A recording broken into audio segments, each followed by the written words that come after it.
What's good everyone, it's Mark here from MotoGear TV. Thank you guys for tuning in once again, and in today's video we have the completed E90 M3 project build. Now this has been a very highly anticipated video on the channel and it is finally here, and I know you guys probably have a lot of questions. Don't worry, in this video I will be answering a lot of those questions. I will be shedding some light on the details as to what happened to the car after the last time you guys saw it on the channel. And also I do want to preface that I am not a rebuilder by any means. This channel is not a rebuild channel, so I do apologize for a lot of the delays when it comes to getting content out on this car and also just keeping you guys updated. The process has been very long. I've also learned a ton when it comes to doing this type of work, so just bear with me and I do hope you guys understand. Now, the last update on this channel regarding this car, you guys would have seen that we did replace the rod bearings over at WTF Motorsports in Orlando, and we also did the very first start on the car, which was amazing to say the least. It was definitely the highlight of this build. It was the real push that we needed to get everything finalized. Now, when we replaced the rod bearings, that actually happened about 3 weeks before BMW Invasion. As some of you guys probably already know, BMW Invasion was a big BMW meet in Central Florida. This happened back in February, and now at that point in time, we had a lot of preparation, both myself and Kirk with his M2. There was really a lot going on and I really wanted to get this car ready for that show. So right after the rod bearing job, the car went straight back to my uncle's body shop where he painted the brand new OEM front bumper. He fixed up a few of the imperfections on the front fenders. He also fixed and repaired the rear bumper. And lastly, he went ahead and he made an adjustment to the fender rail just to make sure that everything was perfect. And now from there, the car came back to my house, which was about 2 weeks before the show. And pretty much at that point, I just grinded straight until BMW Invasion. I completely removed the entire front end. I had ordered a bunch of remaining parts to get that back to 100%. I replaced the core support with a brand new OEM BMW unit and also some other small bits and pieces just to get everything finalized to the way that I would like. And then during that process, I also went ahead and replaced the windshield. For that, I went with Safelite. They were honestly the best option in my era, and I'm actually really glad that I went with them.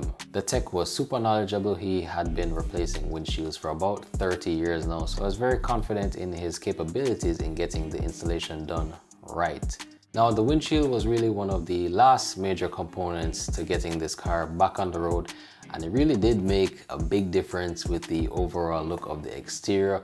Now from there, I started the task of repairing my OEM headlights. As some of you guys may have seen in the intro of this video, I did repair my OEM headlights and I did do a custom blacked out look for the inside of the housing.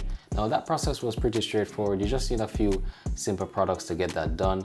Now I did contemplate just keeping the OEM look and just replacing the lenses, but I figured if I'm already in there, might as well do something different and unique. And also I added a carbon fiber front lip. In terms of major changes, those are probably the only two real noticeable differences. Now to tie things off, I did make some minor adjustments to the bonnet just to make sure that all the gaps were as good as I can get them. The tabs on the front fenders are broken, so that's why the bumper gaps are slightly off, but I will be getting new fenders in the future, but for right now, I plan to just keep it the way it is. Now, all of the components on this car were replaced with its OEM counterpart. My goal for this car really was to get it back to 100% OEM factory spec, and the OEM components actually, some of them were cheaper than the aftermarket version. So I ended up getting a lot of good deals on OEM parts. There were a few that I was able to source used, but a majority of them I ended up going new only because I was very limited in terms of parts. There were not a lot of options online for used parts. So I ultimately decided just to go new for a lot of those components. Now, I know at this point you guys just really want me to drive the damn thing, so don't worry, those videos will be coming in the future, so stay tuned for that.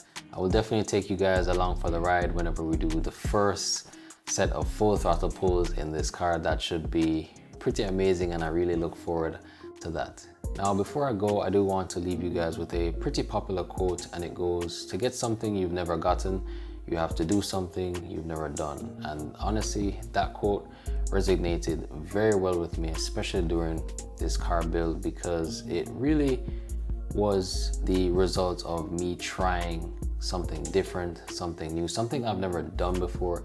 I definitely had to go outside of my comfort zone, which I know a lot of people have a hard time doing in general. But honestly guys, the way life is nowadays, you really have to try. If you really want something, you really have to go after it and try to achieve it, because without trying, you really won't know what the true real outcome will be. So I highly recommend that you guys always try your best with anything that you're doing in life, because that's what's going to put you to the next level and push you further and help you to achieve all the things that you want to.